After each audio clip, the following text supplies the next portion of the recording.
Por essa razão foi que eu, de alguma forma, trouxe para dentro desta palestra em defesa da glória de Deus esse assunto que eu estou chamando aqui nesta manhã de ideologia de gênero e cosmovisão, porque precisamos da educação cristã.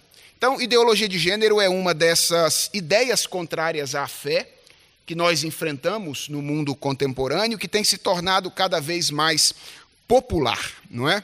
E eu pretendo lidar com essa questão hoje. Eu vou, antes de fazer isso, orar ao Senhor, pedir a Deus a sua graça, a sua bênção, para que nós possamos fazer isso de maneira responsável, de maneira que o nome dele seja glorificado. Vamos falar com Deus? Senhor, nós vamos lidar com um assunto difícil nesta manhã, um assunto que muitas vezes nos deixa meio desajeitados nas conversas com os nossos colegas, nos embates que temos na vida de modo geral. E nós queremos compreendê-lo à luz da Tua palavra, à luz da Tua revelação, queremos ser dirigidos por Ti e queremos, ó Deus, perceber a beleza do Senhor, do plano do Senhor, do projeto do Senhor, enquanto nós refletimos sobre essas coisas. Portanto, reconhecemos a nossa inteira dependência de Ti e pedimos-Te, ó Deus, que Tu nos acompanhes com Teu Espírito Santo, enquanto nós pensamos sobre esse assunto. É a oração que nós Te fazemos em nome de Jesus. Amém.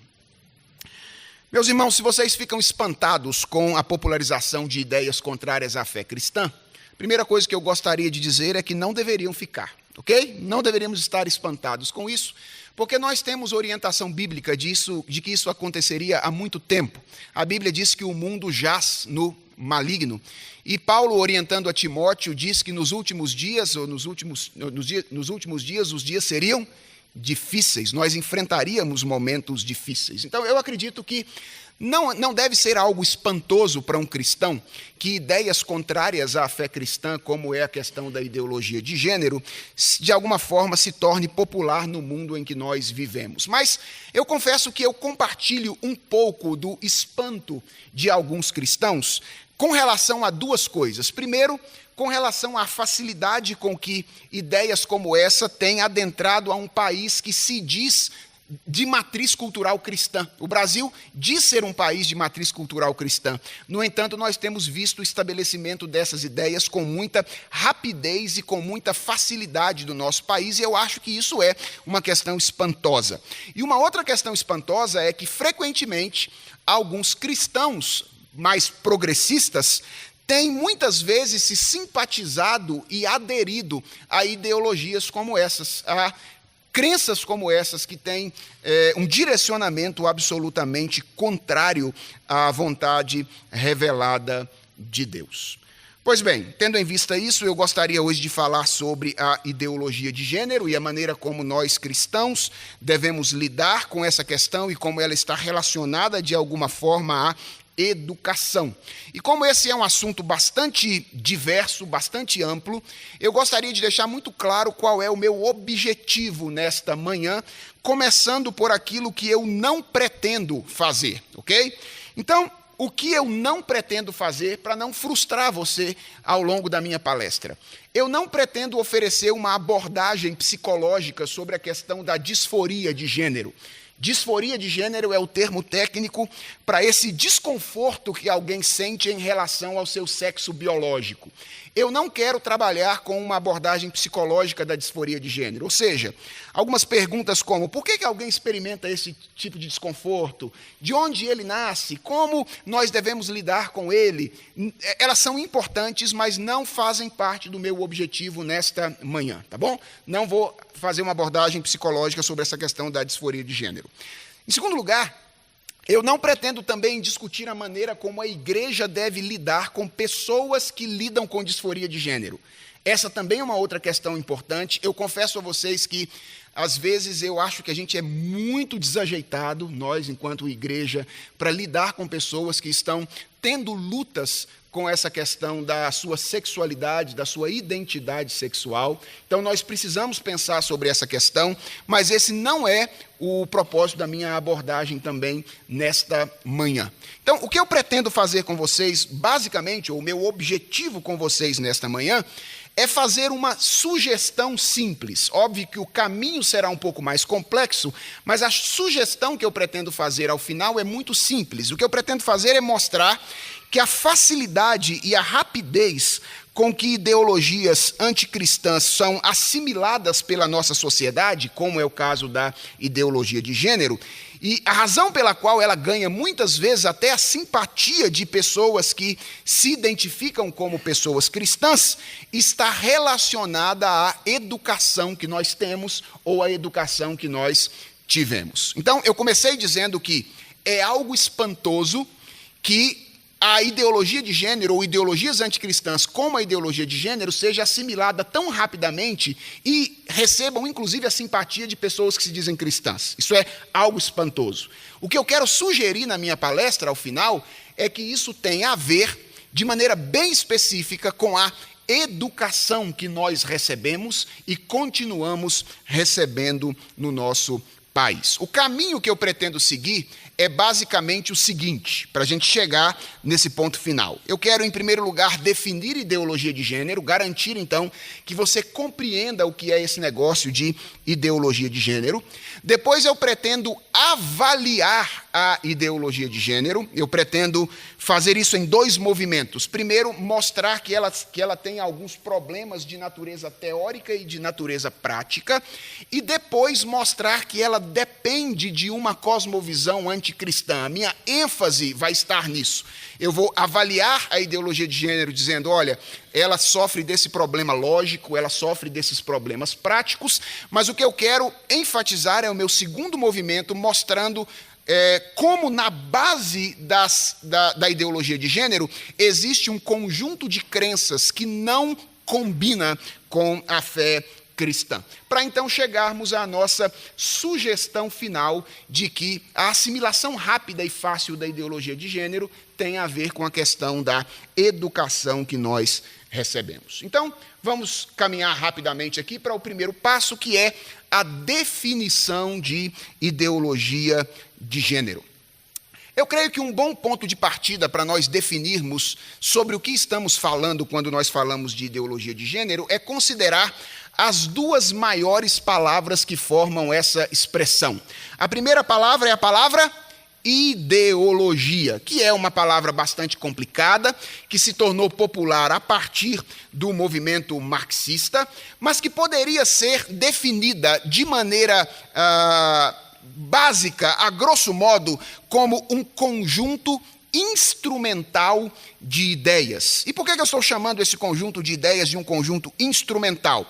Porque trata-se de um conjunto de ideias que é utilizada como um instrumento de mudança cultural. Ideologias são conjuntos de ideias que, se forem assimilados por determinadas culturas, elas causam uma grande transformação no contexto da cultura na qual ela foi assimilada. Uma característica importante das ideologias é que elas não estão baseadas em pesquisas científicas, mas em axiomas ou em crenças fundamentais. Eu sei que os ideólogos de gênero costumam dizer que a ideologia de gênero é algo que está fundamentado em pesquisas científicas, mas a verdade é que ideologias não se fundamentam em pesquisas científicas, elas se fundamentam em axiomas, elas se fundamentam em crenças básicas ou crenças fundamentais. Na verdade, a relação entre ideologia e pesquisa científica é inversa. Geralmente, pesquisas científicas são feitas para comprovar ideologias, e não ideologias se sustentam sobre proposições científicas. Um exemplo histórico disso é o que está acontecendo agora na Hungria. Eu não sei se você viu esta reportagem, mas a Hungria é um exemplo de como os países da Europa estão, neste momento, retirando os seus recursos financeiros relacionados à pesquisa sobre a questão de gênero na academia. A Hungria fez isso. Eu li recentemente que a Bélgica está fazendo o mesmo, retirando os recursos investidos nas pesquisas acadêmicas sobre gênero. E qual é a razão pela qual esses países têm feito isso? Veja o que disse um deputado, Zsolt Szemen, ligado ao primeiro-ministro Viktor Orbán, lá da Hungria. Ele disse: não há por que os estudos de gênero estarem nas universidades. É uma ideologia e não uma ciência. Veja, você pode discutir a questão de se deveria estudar isso na universidade, se não deveria, isso é uma questão discutível. O meu ponto aqui é mostrar que a ação desses países é um reconhecimento daquilo que eu disse sobre o fato de que ideologias não se fundamentam em pesquisas científicas, mas em crenças fundamentais ou em axiomas. Então, quando estamos lidando com essa ideologia de gênero, estamos lidando com um conjunto de ideias que está fundamentado em axiomas ou crenças fundamentais. Agora, a pergunta é: qual é a defesa básica da ideologia de gênero? Então, nós precisamos ir para outra palavra, não é? A segunda palavra, que é a palavra gênero, para tentar entender qual é a defesa desta ideologia. Geralmente, no senso comum, nós usamos as palavras gênero e sexo como se eles fossem termos sinônimos, ok? No senso comum, na nossa conversação popular, nós usamos gênero e sexo, sexo e gênero como palavras sinônimas. Mas é importante estabelecer uma diferenciação aqui que é feita nos estudos de sexualidade. Os estudos de sexualidade humana não trabalham com a palavra sexo e gênero como se elas se referissem a coisas diferentes. Veja, mais uma vez, se você quiser, você pode discutir a terminologia, tá bom? O que eu estou fazendo aqui é mostrar que nos estudos, isso é um fato, essas palavras se referem a dimensões diferentes da nossa sexualidade. Então, nos estudos de sexualidade, a palavra sexo se refere sempre à nossa dimensão biológica, àquilo que um ser humano é biologicamente. O sexo, segundo os estudos, se define geneticamente por meio da nossa estrutura de cromossomos e por meio da nossa condição reprodutiva. Então, o sexo tem a ver com aquilo que nós somos por natureza.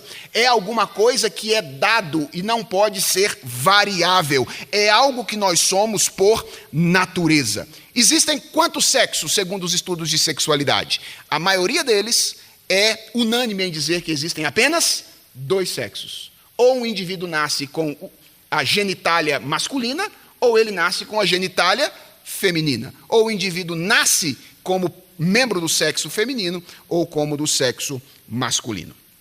Gênero é uma palavra que é geralmente utilizada para se referir à nossa dimensão psicológica e à nossa dimensão social. Não tem tanto a ver com aquilo que o indivíduo é em termos de estrutura biológica, mas tem mais a ver com aquilo, com a maneira como um indivíduo se vê ou se enxerga e com a maneira como a sociedade na qual esse indivíduo vive e espera que ele haja.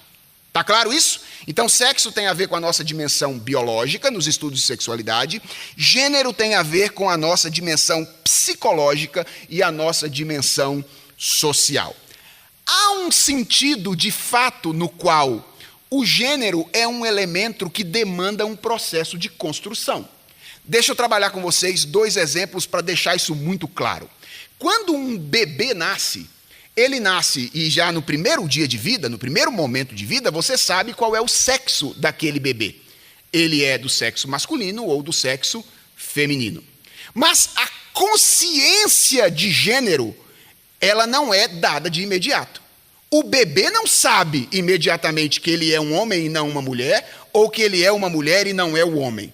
É à medida que ele desenvolve as suas condições psicológicas que ele vai se compreender como aquilo que ele é. Então, essa percepção de quem nós somos em termos de identidade de gênero é alguma coisa que é construído ao longo da nossa história. E aqueles que viveram há mais tempo do que eu, já estão vivendo há mais tempo do que eu, e talvez viveram aí há 40 ou 50 anos atrás, talvez possa dizer o quanto a expectativa de uma sociedade em relação a um determinado gênero pode mudar de época para época. Aquilo que se esperava, por exemplo, de uma mulher há 40 anos atrás, não é a mesma coisa que a sociedade brasileira espera de uma mulher hoje, no ano 2018. A expectativa de uma sociedade em relação à atuação social de um homem ou de uma mulher, ela é variável. Ela pode mudar de uma sociedade para uma sociedade. Então, se você muda, por exemplo, para o Japão ou para a China, a expectativa no Japão ou na China de como um homem age, de como uma mulher age, é uma expectativa diferente daquilo que é no Brasil, e com o tempo isso também pode mudar. Atenção aqui, é nesse ponto da relação entre sexo e gênero que entra a questão central da ideologia de gênero. Qual é a questão central?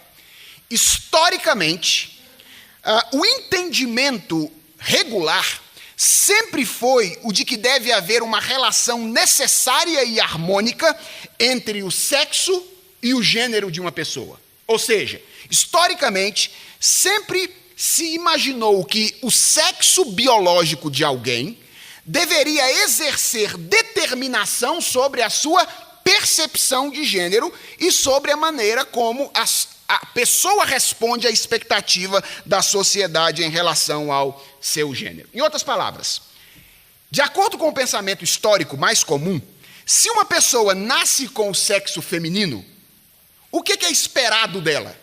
O esperado é que ela se veja como uma mulher. E que na sociedade na qual ela vive, ela atue como uma mulher. Se o indivíduo nasce com o sexo masculino, o que é esperado dele? É esperado que ele se veja como um homem. E que ele haja na sociedade de acordo com aquilo que a sociedade espera que um homem faça. E a pergunta é: e se alguém, de acordo com o pensamento anterior, experimenta um desconforto psicológico em relação ao seu sexo? Ou seja, se alguém nasce mulher, mas tem dificuldade de se compreender e de agir como mulher, ou se alguém nasce um homem e tem dificuldade de se compreender e de agir como um homem. Nesse caso, de acordo com o pensamento anterior, onde é que está o problema? Na dimensão psicológica. Ele não está conseguindo se perceber de acordo com aquilo que ele é. O que nós teríamos é um quadro psíquico disfuncional. E qual seria o desafio para ajudar essa pessoa? Seria ajudá-la a harmonizar a sua dimensão psicológica à sua dimensão biológica. Então, historicamente, é assim que se pensava a relação entre sexo e gênero. O que a ideologia de gênero vai fazer é propor uma inversão na ordem desses fatores. A ideologia de gênero vai defender que não existe qualquer relação necessária entre sexo e gênero. Na verdade, o sexo biológico de alguém, segundo a ideologia de gênero, não deveria exercer nenhum tipo de determinação sobre a identidade de gênero dessa pessoa. Na verdade, o gênero seria, segundo essa ideologia, uma construção pessoal e uma construção social completamente autônoma ou completamente livre. De modo que, se alguém nasce com o sexo feminino, e você espera que essa pessoa se veja como uma mulher, ou se alguém nasce com o sexo masculino, e você espera que essa pessoa se veja como um homem, ao invés de esperar alguma coisa natural dela, você estaria cometendo um ato de opressão. Por quê? Porque você estaria limitando as possibilidades de construção do gênero dessa pessoa. Então você não pode esperar que alguém que nasça com o sexo X, ele se identifique e haja como sexo X, ou que alguém que nasça com o sexo Y se veja e haja de acordo com o sexo Y. Isso seria uma opressão e não uma expectativa natural. E se alguém experimenta um desconforto psicológico em relação ao seu sexo? Ou seja, ele nasce como homem, mas ele tem dificuldade de se ver como homem. Ele nasce uma mulher, mas ele tem dificuldade de se ver como mulher. Então, o problema é de uma disfunção biológica. E como é que você deveria ajudar essa pessoa? Você deveria adequar a dimensão biológica desta pessoa à sua dimensão psicológica. Ou seja, você deveria ajudar essa pessoa a transformar o corpo que ela possui para adequar a sua dimensão biológica à dimensão psicológica dela. E, obviamente, como a mentalidade histórica anterior, o discurso opressor, patriarcal, judaico-cristão, eu adoro falar essa frase, teria sido a grande responsável por não permitir que isso acontecesse antes, essa mentalidade precisa de alguma forma ser extirpada, ser eliminada da nossa sociedade para permitir essa construção autônoma da identidade de gênero. Daí é que nasce uma série de aplicações práticas dessa ideologia de gênero no que diz respeito ao ativismo social e político desta ideologia. Então, deixa eu dar 2 exemplos apenas de como os defensores da ideologia de gênero, isso que vocês compreenderam até aqui, têm se engajado social e politicamente para tentar tornar esta ideologia algo aceito de maneira completa e ampla no mundo e de maneira especial aqui em nosso país. Em primeiro lugar, você percebe por parte dos ideólogos de gênero um esforço por garantir ou exigir o reconhecimento civil de uma multiplicidade de gêneros.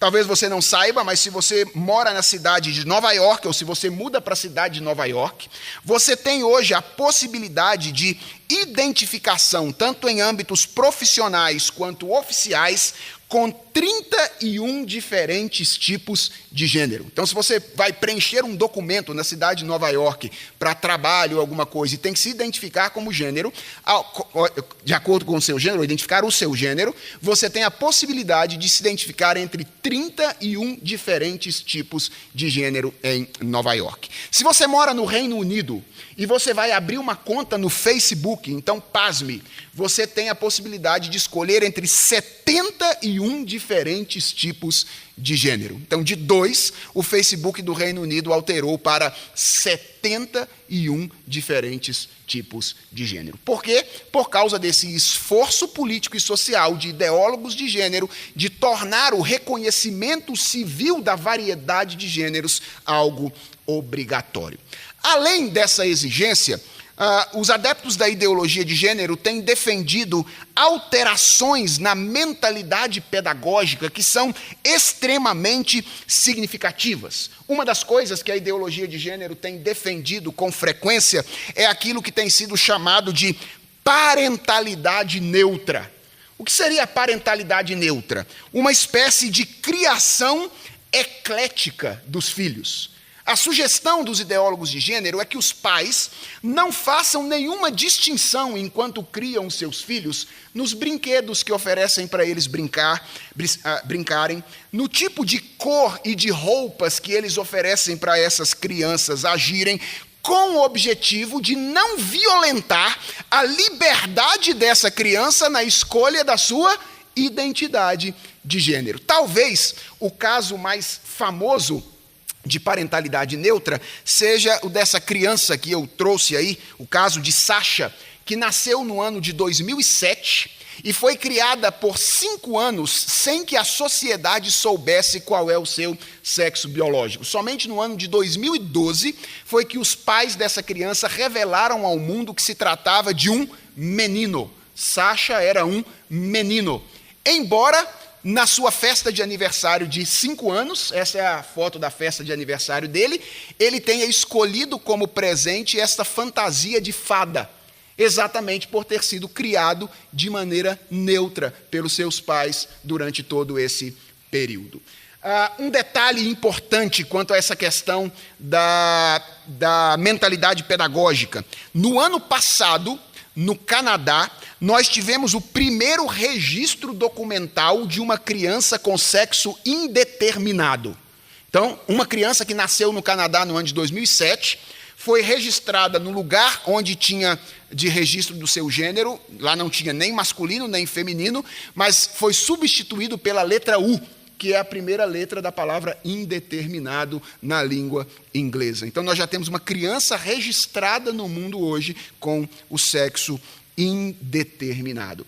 Alguns desses ideólogos, defensores dessa ideologia, sugerem alguns projetos de lei que afetam de maneira significativamente as escolas. Por exemplo, alguns projetos prevêem determinadas abordagens ou intervenções escolares, obrigando, por exemplo, as escolas a ensinarem a ideologia de gênero, a acabarem com banheiros distintos de homens ou meninos e meninas dentro da escola, para abolirem distinção entre uniformes e, inclusive, para evitarem o uso das palavras alunos, alunas, meninos, meninas na identificação das crianças. Segundo alguns projetos, se deveria usar palavras mais neutras como crianças, ou então eles até criaram uma espécie de vogal neutra através da letra X.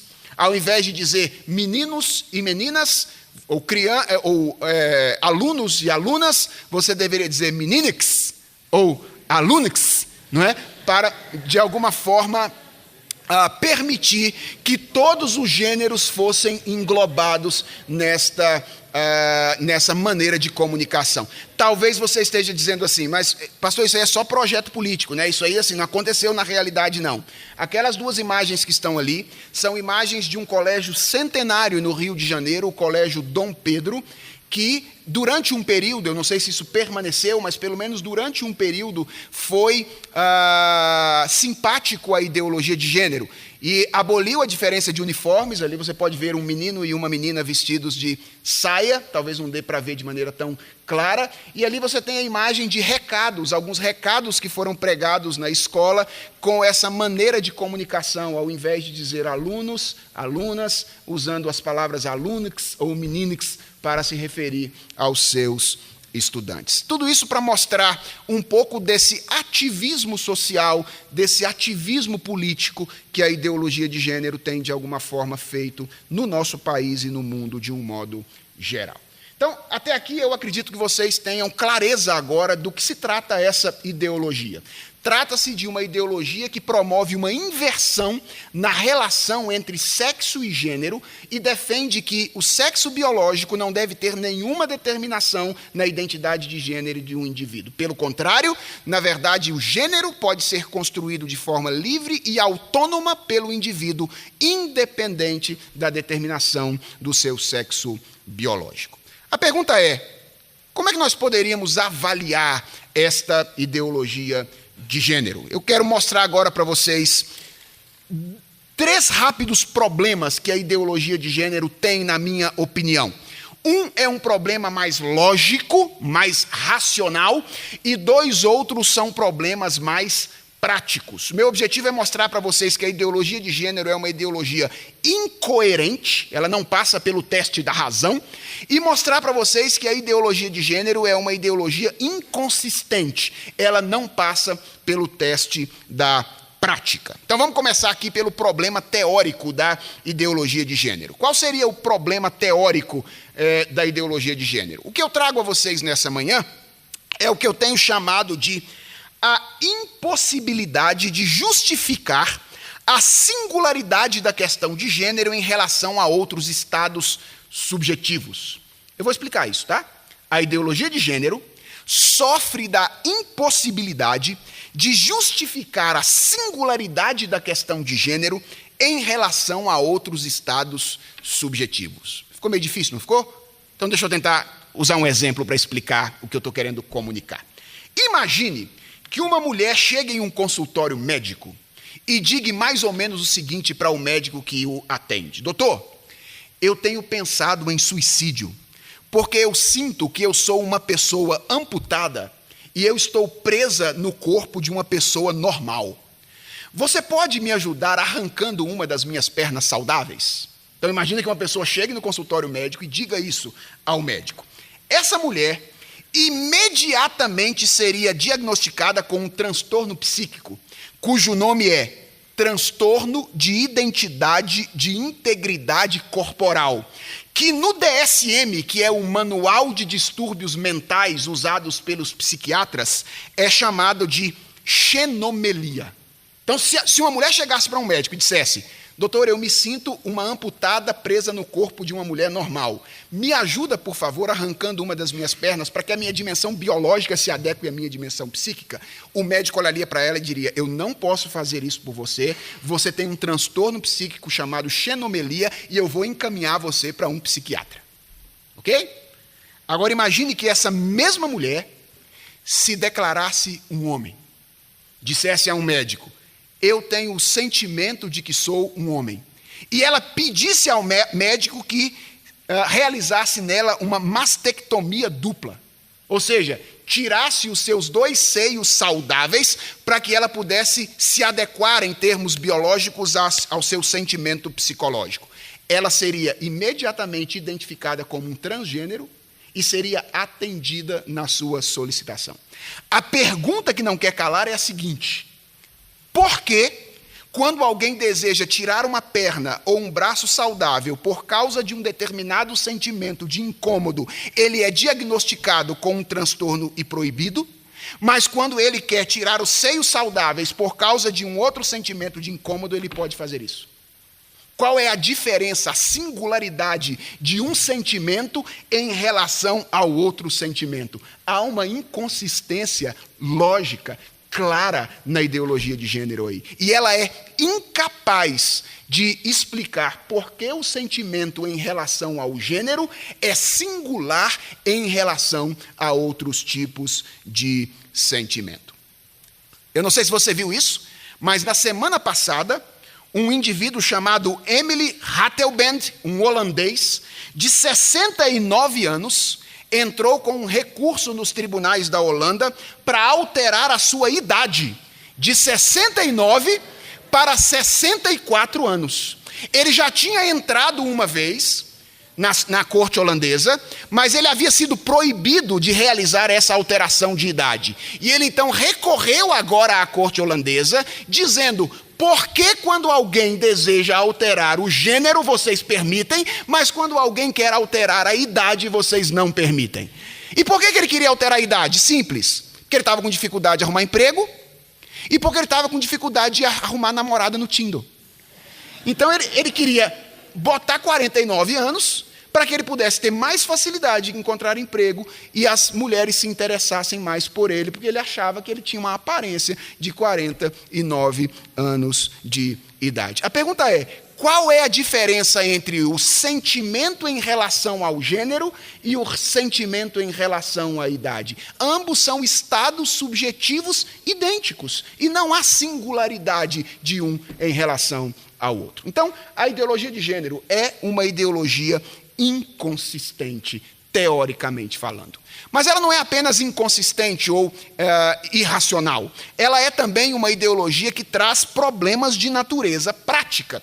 E um deles é o aumento do caso de disforia de gênero entre crianças e jovens. Então, deixa eu dar alguns números para vocês. Na Escócia, o número de crianças com dificuldade de aceitação da sua identidade de gênero cresceu 500% entre 2013 e 2017, 4 anos, que é exatamente o período em que a ideologia de gênero foi aceita de maneira maior na Escócia.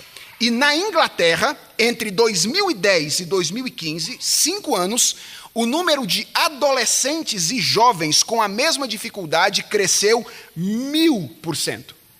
Então, para vocês terem uma ideia, em uma única clínica, o número de atendimentos a jovens nessa condição cresceu de 97 atendimentos em um ano antes de 2010 para 1013 em 2015.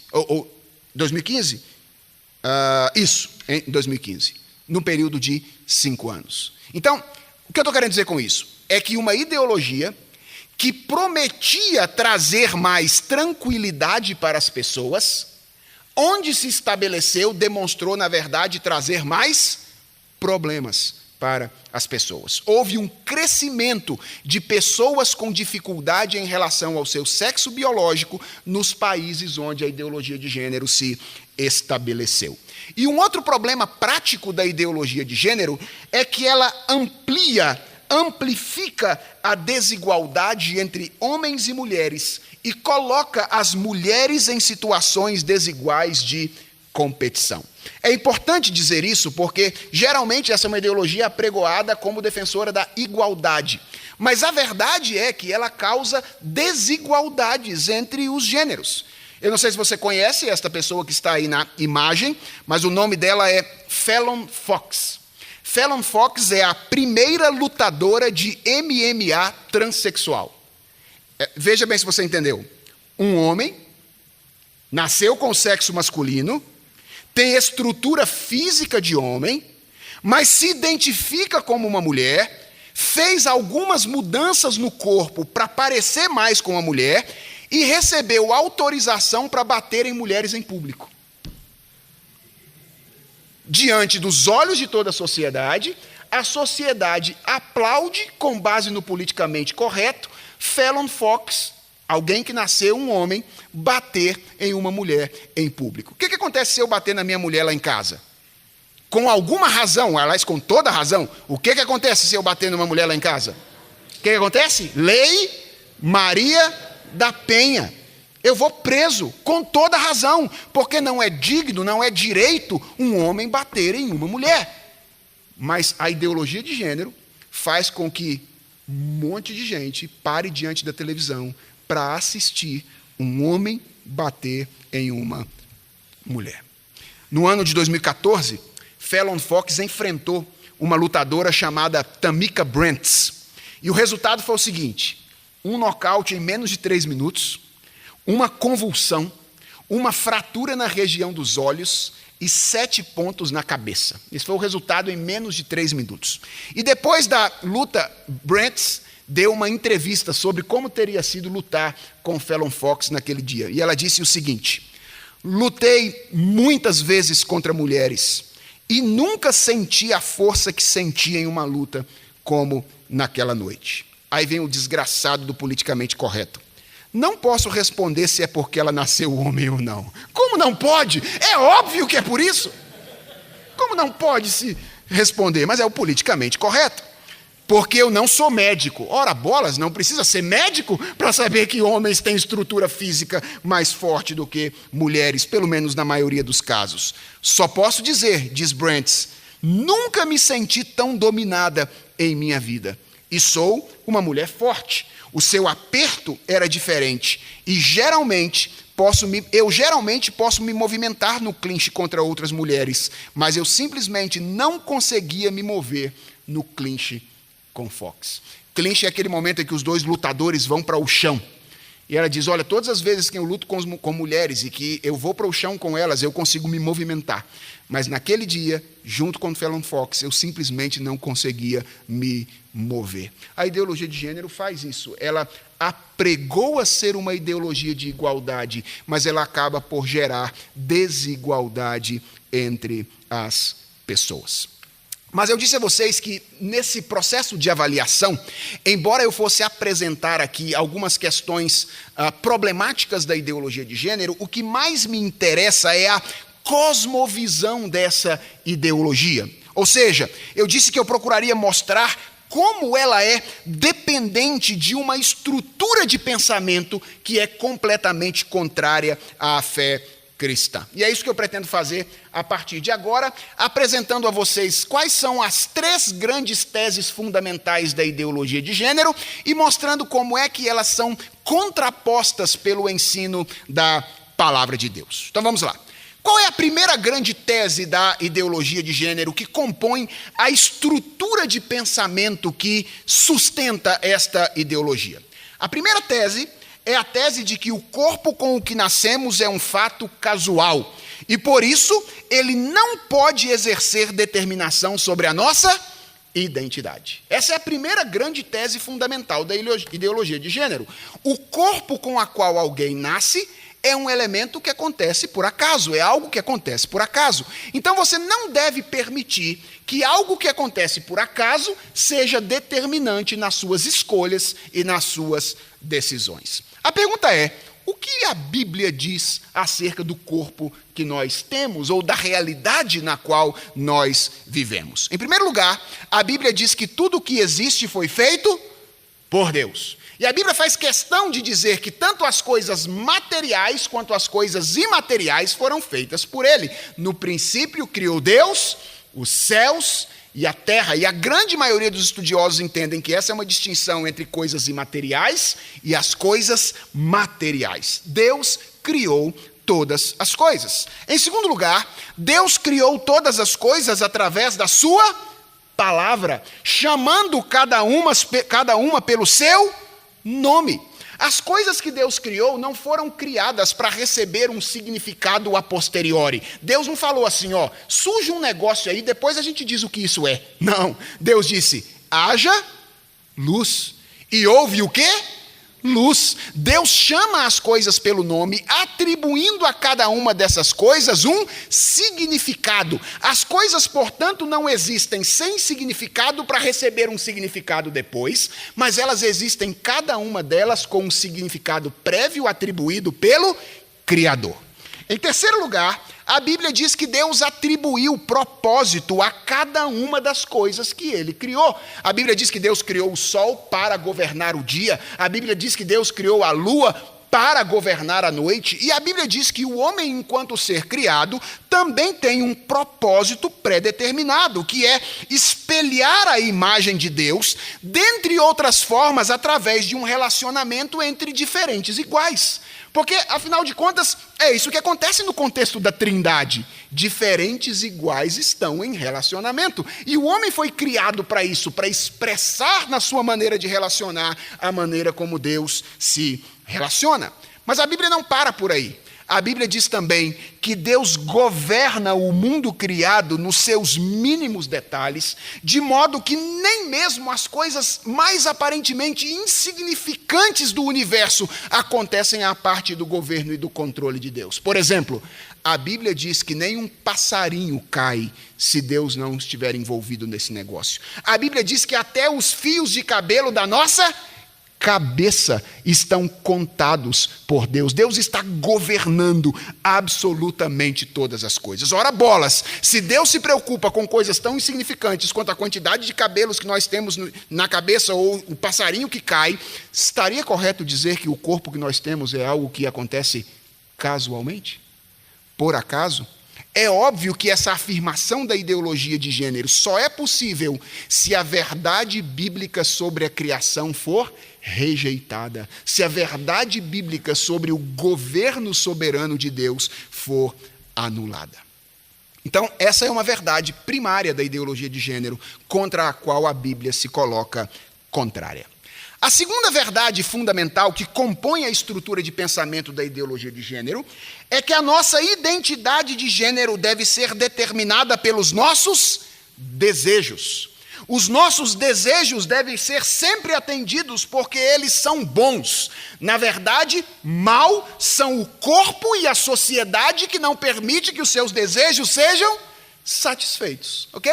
Então, os seus desejos são a expressão da bondade. É isso que diz a ideologia de gênero, é isso que ela pressupõe. E se existe alguma coisa de má no mundo, é o seu corpo e a sociedade que não permite que os seus desejos sejam desabrochados, que eles venham de alguma forma à tona. A pergunta é, o que a Bíblia tem a dizer sobre isso? Primeiro, a Bíblia diz de maneira muito clara que nós fomos criados por Deus seres integrais, corpo e alma. Portanto, nenhuma dessas dimensões pode ser identificada com o mal sem rejeitarmos o ensino da Escritura. Dizer que o corpo que nós temos é um corpo mau é algo equivocado à luz da cosmovisão cristã. Além disso, a Bíblia diz que o mal é algo essencialmente espiritual. Ele é resultado da queda em pecado. Por que o mal existe de acordo com a Bíblia? Porque nós nos afastamos de Deus. E como consequência nós fomos separados de nós mesmos e separados dos outros e afetados completamente por esse afastamento. O corpo e a alma, os nossos desejos estão afetados pelo pecado. É por isso que Jesus vai dizer que não é aquilo que entra pela boca do homem que o contamina, mas é aquilo que sai da boca do homem que o contamina. Então, ao contrário do que diz a ideologia de gênero, os nossos desejos são pecaminosos, razão pela qual a Bíblia será enfática a nos ensinar a não nos guiarmos pelos nossos desejos. O que diz Provérbios capítulo 3? Não sejas sábio aos teus próprios olhos. Não confies, não te estribes no teu próprio entendimento. A Bíblia é muito clara em dizer que na atual conjuntura, no mundo decaído, não é sábio permitir que nós nos dirijamos pelos nossos desejos. E a Bíblia vai dizer, em último lugar, que a sociedade é um produto da nossa atividade. Ela carrega os traços da nossa maldade, ela pode nos pressionar, mas ela jamais pode ser finalmente responsabilizada pelas nossas escolhas. Então, em segundo lugar, o que diz a ideologia de gênero? Os seus desejos são bons. Mal é o seu corpo e a sociedade que não permite que eles se realizem. O que diz a Bíblia? Você foi completamente afetado pelo pecado. No seu corpo, mas principalmente pelos seus desejos. Por isso, não é correto, não é sábio permitir-se guiar, dar vazão a todos os seus desejos. Você sabe disso. Quantas vezes você não tem que reprimir os seus desejos, porque você sabe que se você der vazão a eles, você vai fazer coisas erradas. Por exemplo, tem hora que você tem vontade de esganar alguém, não tem? Tem hora que você tem vontade de dar um soco na cara do indivíduo, não é? Mas você segura a sua mão. Por que você segura a sua mão? Porque você sabe que o estado atual dos seus desejos é mau. E, portanto, você não é internamente confiável para permitir se dirigir pelos seus próprios desejos. Você não faz tudo aquilo que quer, porque sabe que você está numa condição pecaminosa internamente falando. E qual seria a terceira e última grande tese da estrutura de pensamento da ideologia de gênero?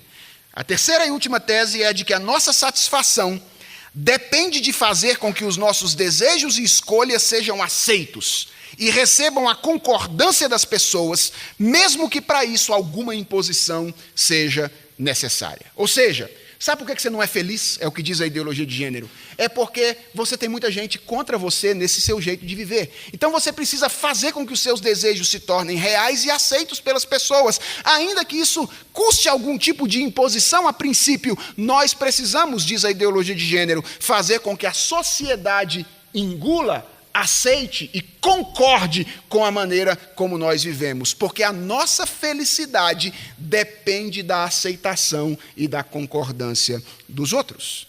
A pergunta é, o que a Bíblia diz sobre isso?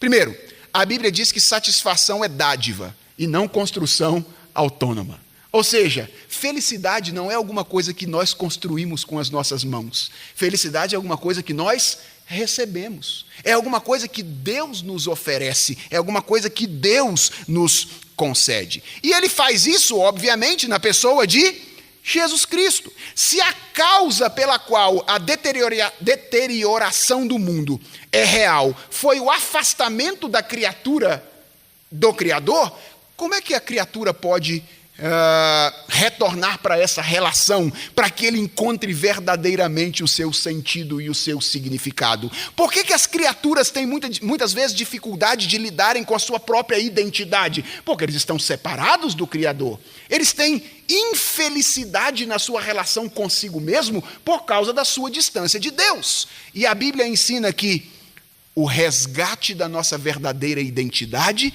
acontece quando retornamos para a relação com Deus através da pessoa de Jesus Cristo. Ele é o único caminho, a verdade e a vida. E ninguém pode retornar a essa relação com o Pai senão através dele. Satisfação é dádiva, dádiva que Deus oferece na pessoa de Jesus Cristo, e quando nós nos encontramos com Jesus Cristo, como as trevas se encontram com a luz, nós percebemos o nosso pecado e limitação, e ao invés de trilharmos um caminho de autoafirmação, nós começamos a trilhar um caminho de transformação.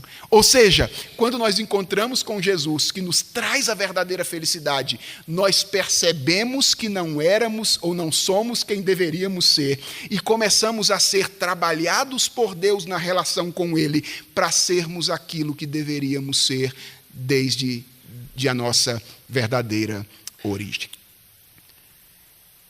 Ou seja, o que eu quero mostrar para vocês, e isso para mim é o mais importante, é que a ideologia de gênero é problemática e atenta contra a glória de Deus, porque ela parte de pressupostos fundamentais completamente contrários à revelação de Deus em sua palavra. A estrutura de pensamento da ideologia de gênero poderia ser resumida mais ou menos em 3 grandes afirmações. A primeira é: não existe sentido prévio. Portanto, expresse os seus desejos e trilhe o caminho da autoafirmação. Esse é o evangelho da ideologia de gênero. Não existe nenhum criador, portanto não existe sentido prévio. O mal são os outros e não você, portanto expresse os seus desejos e faça com que os outros aceitem sua maneira de viver, mesmo que seja à força, porque você só vai ser feliz se você se autoafirmar diante das pessoas. O que diz o verdadeiro evangelho? Que existe sentido prévio. Há um criador que determinou o significado de cada uma das coisas. Houve uma queda em pecado, você já não é mais o mesmo, portanto, tome cuidado com os seus desejos. Busque em Jesus Cristo, que te recoloca na relação com Deus, trilhar o caminho da transformação. Então, basicamente, nós estamos falando de uma outra cosmovisão. Como eu falei a respeito do marxismo respondendo perguntas, o que nós temos na ideologia de gênero é um evangelho completamente diferente do evangelho anunciado pela palavra do Senhor.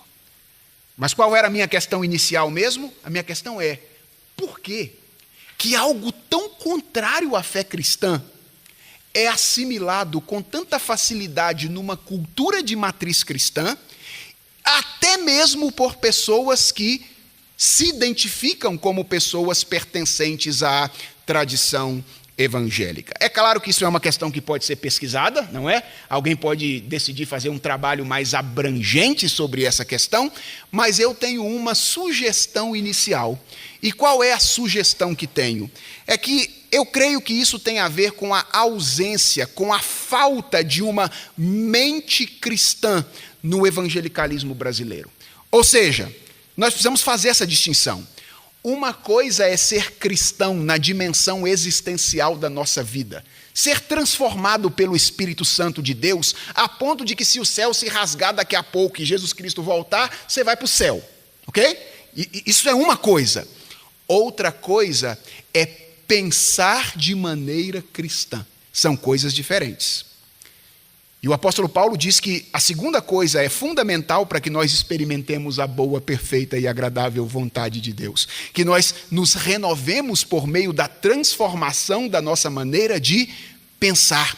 E a minha sugestão é que, lamentavelmente, nós vivemos num país que, embora diga ser de matriz cristã e que tenha um crescimento muito grande de evangélicos nos últimos anos, a ponto de o censo do IBGE dizer que em poucos anos o número de evangélicos vai ultrapassar o número de católicos, minha sugestão é que falta-nos uma mente cristã. E talvez a pergunta seja: por que nos falta uma mente cristã? Por causa da falta de uma educação cristã. Porque todos nós que estamos aqui, e a maioria das pessoas que estão nas escolas de nosso país, lamentavelmente, eu não falo isso com alegria, olho para a minha educação no passado, estou falando da educação escolar agora, tá bom? Da educação escolar no passado, e falo isso com tristeza. Lamentavelmente, enquanto eu estava sendo ensinado na escola a respeito das disciplinas do conhecimento científico, eu estava sendo treinado em pressupostos muito semelhantes aos pressupostos que fundamentam a ideologia de gênero. Ou seja, por que eu acho que ideologias como essa, mesmo sendo contrárias à fé cristã, encontram guarida e abrigo entre pessoas que se dizem muitas vezes cristãs? Porque essas pessoas foram educadas sem perceber nos pressupostos idênticos aos pressupostos da ideologia de gênero. E quando as duas coisas se encontram, elas não são capazes de perceber que há um choque entre a tradição cristã e esta ideologia. Se não, pense comigo. Na maioria das vezes em que nós estudamos coisas relativas à origem nas escolas do nosso país, qual é a matriz de pensamento que nós adotamos nas nossas escolas? É o materialismo científico. E o que o materialismo científico diz sobre a origem das coisas? Que não há nenhuma pessoalidade no universo criado. Ele não é resultado das obras das mãos de um criador. Ele é alguma coisa que surgiu por acaso. A primeira tese que fundamenta a ideologia de gênero. O universo surgiu por acaso. A maioria de nós foi treinado na educação escolar a acreditar assim. Graças a Deus, pela igreja e pelas nossas famílias, que fizeram um trabalho apologético a ponto de destruir, pelo menos em parte, esses princípios. Mas posso dizer uma coisa? Nem sempre nós percebemos o estrago que termos aprendido algumas coisas fazem na nossa vida. Por exemplo, eu sou um dos leitores dos textos do sistema Mackenzie de ensino. Tenho o privilégio de ler as coisas que são produzidas para garantir que a visão de mundo cristã seja impressa no material. Algumas vezes eu pego um texto que eu li há 3 ou 4 anos atrás, aí eu bato o olho nele assim e falo, eu não acredito que eu deixei passar isso. Eu não acredito que eu deixei passar isso. E por que eu acho que eu deixei passar isso? Porque a minha visão de mundo cristã está sendo aperfeiçoada dia a dia. Porque na minha educação escolar, eu recebi muita carga de treinamento materialista. E sem perceber, às vezes quando eu leio alguma coisa, eu deixo escapar coisas que estavam presentes ali. Então, materialismo científico é a visão de origem que temos. Pense agora na visão de pedagogia que nós temos. Qual é a origem? Ou qual é o grande pai da pedagogia moderna que influenciou a pedagogia no Brasil? Jean-Jacques Rousseau. Grande parte da pedagogia brasileira é russoniana.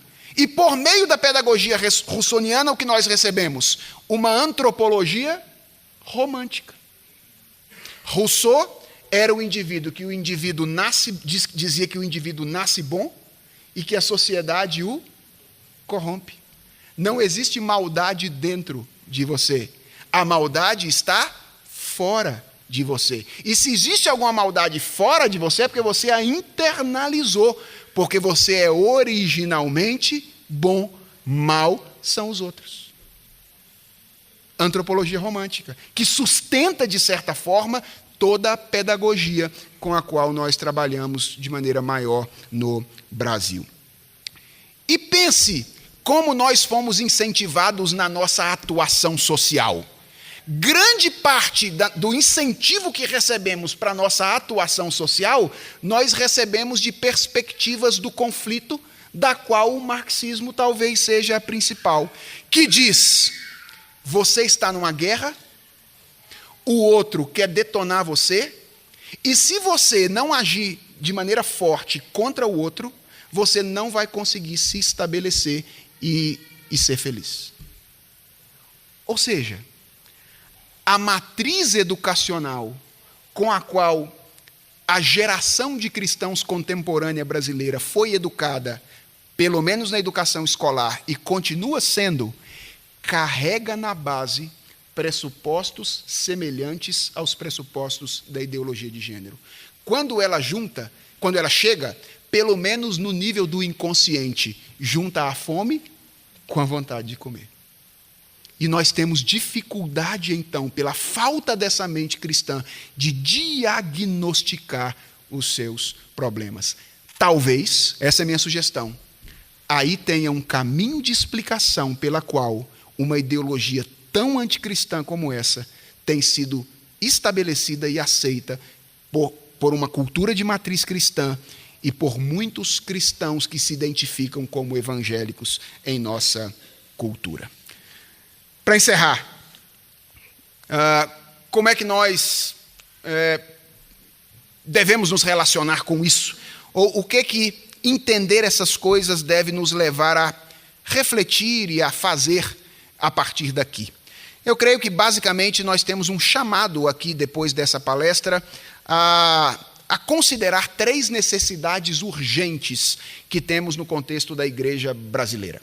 A primeira necessidade é de pais comprometidos com a educação dos seus filhos. Essa é a primeira necessidade. Irmãos, nós, lamentavelmente, enquanto cristãos, engolimos a ideia de que o Estado é o responsável pela educação das pessoas. Lamentavelmente. E muitos pais terceirizaram a educação dos seus filhos, ou a Estado, ou a escolas particulares. Estou falando de pais cristãos. É urgente recuperarmos o entendimento de que o agente secundário responsável pela educação das crianças é a família. São os pais. Perceba como até no discurso escolar isso está perdido. Algumas vezes eu vou para reuniões com os coordenadores da escola de minha filha, e aí os coordenadores olham para mim no final da reunião e dizem assim: nós queremos agradecer muito a parceria de vocês na educação dos meninos. Aí eu olho para eles e digo assim: tem alguma coisa errada nessa conversa. Na verdade, nós é que temos que agradecer a vocês pela parceria na educação dos nossos filhos. A responsabilidade é nossa. E nós é que contamos com a ajuda de vocês na educação deles, e não o contrário. Mas na nossa cabeça, se a família tem alguma participação na educação que a gente costuma chamar de secular, é de apoiar a escola daquilo que ela faz. Não, a família é responsável. A família pode valer-se da escola como um instrumento para cumprir uma parte desse processo, mas ela não pode terceirizar isso. Ela continua sendo a responsável, e isso significa que ela precisa supervisionar o trabalho da escola. E pais, prestem atenção, supervisionar não significa ir a uma reunião uma vez por semestre. Lá no finalzinho do semestre ou no começo do semestre, eu vou na escola para saber o que aconteceu. Não. Supervisionar significa um trabalho diário. Diário. Principalmente para aqueles cujos filhos estão em escolas não cristãs. Esses têm que ter olhos arregalados. E todo dia que o menino chegar em casa falar: eu quero ver o seu caderno. Eu quero ver o seu livro.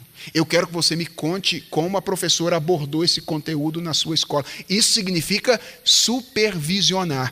Irmãos, talvez você esteja olhando para mim dizendo assim: será que esse pastor vive no nosso mundo? Assim, ele sabe das demandas culturais, econômicas que temos? Sim, meus irmãos, eu sei. Eu só vim aqui para provocar uma DR entre casais, entendeu? Eu vim aqui para isso, para que vocês conversem sobre essas coisas. Nós não podemos ignorar esta realidade. Como fazer exatamente, eu não sei.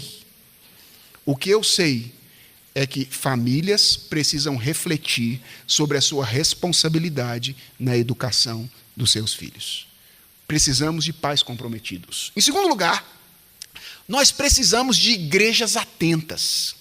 Igrejas atentas. E quando eu falo de igrejas atentas, eu estou falando de igrejas que estejam dispostas a aplicar a boa teologia aos dilemas contemporâneos. Algumas vezes eu vou em algumas escolas dominicais de algumas igrejas, parece que eu saí do planeta Terra e entrei no planeta Júpiter. Sabe assim, eu mudei de planeta, entrei numa cápsula, aí eu saí de um mundo onde estava discutindo as coisas, sabe, como política, economia, vida social, esportes, seriados e tal, e entrei numa outra realidade, assim, onde você tem coisas boas, legais sendo ditas, etc. A palavra de Deus é sempre uma coisa boa, mas onde a cruz não se encrava na existência. Eu creio que nós precisamos pensar isso. As nossas escolas dominicais principalmente, precisam considerar a realidade dos problemas e dos dilemas contemporâneos nos quais nós estamos envolvidos. E elas precisam se dedicar a oferecer respostas a esses dilemas à luz de uma perspectiva cristã. Então eu quero chamar a atenção dos pastores e das pessoas envolvidas com a escola dominical aqui.